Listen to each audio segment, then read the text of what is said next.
നമസ്കാരം. 5 നിയമസഭാ മണ്ഡലങ്ങളിൽ വർഷങ്ങളായി 3 സീറ്റ് LDFും 2 സീറ്റ് UDFും കൈവശം വെക്കുന്ന ജില്ലയാണ് കാസർഗോഡ്. വീണ്ടും ഒരു തെരഞ്ഞെടുപ്പിന് കളമൊരുങ്ങുമ്പോൾ പുതുമുഖങ്ങളെ ഉൾപ്പെടെ രംഗത്തിറക്കി വിജയം കൊയ്യാനാണ് മുന്നണികളുടെ ശ്രമം. കപ്പിനും ചുണ്ടിനും ഇടയിൽ നഷ്ടപ്പെട്ട മഞ്ചേശ്വരം പിടിക്കാൻ BJPയും രംഗത്ത് വരുമ്പോൾ കാസർഗോഡ് ഇക്കുറി തീ പാറുമെന്ന് ഉറപ്പാണ്. തൃക്കരിപ്പൂരും ഉദുമയും കാഞ്ഞങ്ങാടും ഇടതിൻ്റെ ഉറച്ച കോട്ടകൾ തന്നെയാണ്. കാസർഗോഡും മഞ്ചേശ്വരവും മുസ്ലിം ലീഗിന് മേൽക്കൈയുള്ള മണ്ഡലങ്ങളും. തദ്ദേശത്തിൽ UDF കരുത്ത് കാട്ടിയെങ്കിലും ജില്ലാ പഞ്ചായത്ത് പിടിക്കാൻ കഴിയാത്തതിൽ നേതൃത്വം നിരാശയിലാണ്. എന്നാൽ CPMനാകട്ടെ ഭാഷാ ന്യൂനപക്ഷങ്ങൾ കൂടുതലായിട്ടുള്ള പ്രദേശങ്ങളിലും കർണാടക അതിർത്തി പങ്കിടുന്ന പഞ്ചായത്തുകളിലും ശോഭിക്കാനാവാത്തത് തലവേദനയാണ്. തങ്ങൾക്ക് കരുത്തുണ്ടെന്ന് BJP കരുതുന്ന അതിർത്തി പഞ്ചായത്തുകളിൽ ഉണ്ടായ വോട്ട് ചോർച്ചയും ഒപ്പം UDFിന്റെ കുതിപ്പും NDAയും ചിന്തിപ്പിക്കുന്നുണ്ട്. നറുക്കെടുപ്പിലൂടെ ഉൾപ്പെടെ 5 പഞ്ചായത്തിന്റെ ഭരണം കിട്ടിയെങ്കിലും ജില്ലാ ബ്ലോക്ക് പഞ്ചായത്ത് ഡിവിഷനുകളും നിരവധി വാർഡുകളും നഷ്ടപ്പെട്ടതും BJPക്ക് തിരിച്ചടിയായി. പതിവിൽ നിന്ന് മാറി ഇക്കുറി കുറച്ച് മണ്ഡലങ്ങളിലെങ്കിലും CPM പുതുമുഖങ്ങളെ പരീക്ഷിച്ചേക്കും. തൃക്കരിപ്പൂരിൽ തുടർച്ചയായി 2 ടൈം പൂർത്തിയാക്കിയ ജില്ലാ സെക്രട്ടറി കൂടിയായ M രാജഗോപാലിന് ഇത്തവണ കൂടി ഇളവ് നൽകുമോ എന്നത് സംശയമാണ്.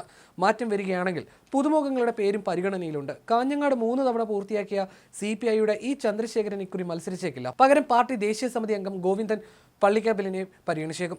ഉദുമയിൽ ഇക്കുറിയും CH കുഞ്ഞമ്പു തന്നെ കളത്തിലിറങ്ങും. മൂന്നാമതും ഭരണത്തിലെത്തിയാൽ മന്ത്രിസ്ഥാനത്തേക്ക് വരെ പരിഗണിച്ചേക്കുമെന്നും വിവരങ്ങളുണ്ട്. മഞ്ചേശ്വരത്തെയും കാസർഗോഡെയും സ്ഥാനാർത്ഥികളുടെ കാര്യത്തിലാണ് വ്യക്തത വരാത്തത്. വിജയത്തിനായി പുതുമുഖങ്ങളെ പരീക്ഷിച്ചേക്കുമെന്നും സൂചനകളുണ്ട്. വർഷങ്ങളായി തുടരുന്ന 2 എന്ന സീറ്റ് നില ഉയർത്താനാണ് UDFിന്റെ ശ്രമം. ഇതിനായി കരുത്താകുന്നത് തദ്ദേശത്തിലെ കണക്കുകളാണ്. ഒപ്പം മുസ്ലിം ലീഗുമായി സീറ്റ് വെച്ചുമാറുന്നതിന് ചർച്ചകൾ നടക്കുന്നുണ്ട്. മഞ്ചേശ്വരത്ത് മാറ്റത്തിന് സാധ്യതയില്ല. നിലവിലെ MLA KM അഷ്റഫ് തന്നെ ഇക്കുറിയും ജനവിധി തേടിയേക്കും.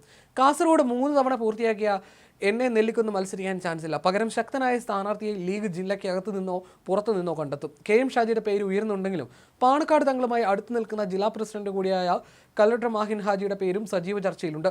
ഉദുമയിലും കാഞ്ഞങ്ങാടും കോൺഗ്രസിലെ കരുത്തർ തന്നെ സ്ഥാനാർത്ഥിയാകും.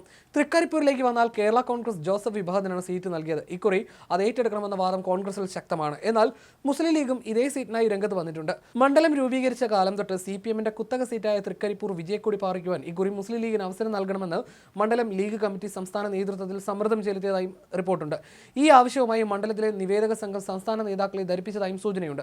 തുടർച്ചയായി പരാജയം ഏറ്റുവാങ്ങുന്ന മണ്ഡലത്തിൽ മുസ്ലിം ലീഗ് മത്സരിച്ചാൽ പ്രവാസികളടക്കം സജീവമായാൽ വിജയം കൈവരിക്കാനാകുമെന്ന ആത്മവിശ്വാസം ലീഗ് മുംബൈ ശ്രദ്ധയിൽപ്പെടുത്തിയിരുന്നുവെങ്കിലും ഫലം കണ്ടിരുന്നില്ല. തുടർച്ചയായി കോൺഗ്രസ് പരാജയപ്പെട്ടിരുന്ന മണ്ഡലത്തിൽ കഴിഞ്ഞ തവണ കോൺഗ്രസ് ജോസഫ് ഗ്രൂപ്പിലെ MP ജോസഫ് 25,000-ൽ പരം വോട്ടിനാണ് പരാജയപ്പെട്ടത്.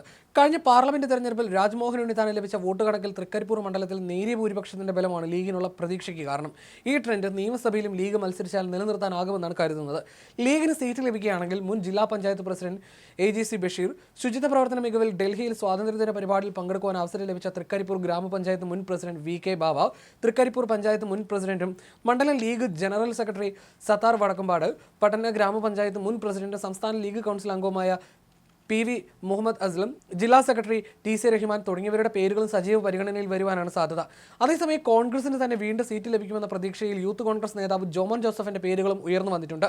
കേരള കോൺഗ്രസ് ജോസഫ് ഗ്രൂപ്പിനേക്കാൾ മണ്ഡലത്തിൽ വിജയസാധ്യത ലീഗിനുണ്ടെന്ന വാദം കോൺഗ്രസിനിടയിലുമുണ്ട്. ഇഞ്ചോടിഞ്ച് പോരാട്ടം കൊണ്ട് കാസർഗോഡ് ജില്ലയിൽ തന്നെ ഏവരും ഉറ്റുനോക്കുന്ന മണ്ഡലമാണ് മഞ്ചേശ്വരം. ഇവിടെ തന്നെയാണ് BJPയും കണ്ണുവെക്കുന്നത്. കഴിഞ്ഞ ദിവസം A ക്ലാസ് മണ്ഡലങ്ങളിലേക്കുള്ള സ്ഥാനാർത്ഥികളുടെ സാധ്യതാ ലിസ്റ്റ് BJP പുറത്തുവിട്ടപ്പോൾ മഞ്ചേശ്വരത്ത് പരിഗണിച്ചത് K സുരേന്ദ്രനെയാണ്. മുൻപ് കപ്പിനും ചുണ്ടിനും ഇടയിൽ നഷ്ടപ്പെട്ട വിജയം ഈ മാറിയ രാഷ്ട്രീയ സാഹചര്യത്തിൽ കൈപ്പിടിയിൽ ഒതുക്കാൻ തന്നെയാണ് BJPയുടെ പരിശ്രമം. 2016-ൽ 89 വോട്ടിനാണ് മഞ്ചേശ്വരം BJPക്ക് നഷ്ടമായത്. 2021-ൽ 745 വോട്ടിനും നഷ്ടമായി. BJP വിജയപ്രതീക്ഷ വെച്ചു പുലർത്തുന്ന മണ്ഡലങ്ങളിലൊന്നായ മഞ്ചേശ്വരത്തിനായി നേതാക്കൾ പിടിമുറുക്കുന്നതിനിടയിലാണ് സുരേന്ദ്രന്റെ പേര് തന്നെ വന്നത്. 2 തവണ കൈവിട്ട മണ്ഡലം സുരേന്ദ്രൻ തന്നെ മത്സരിച്ച് പിടിച്ചെടുക്കണമെന്നാണ് കേന്ദ്ര നേതൃത്വം നിർദ്ദേശിച്ചിരിക്കുന്നത്.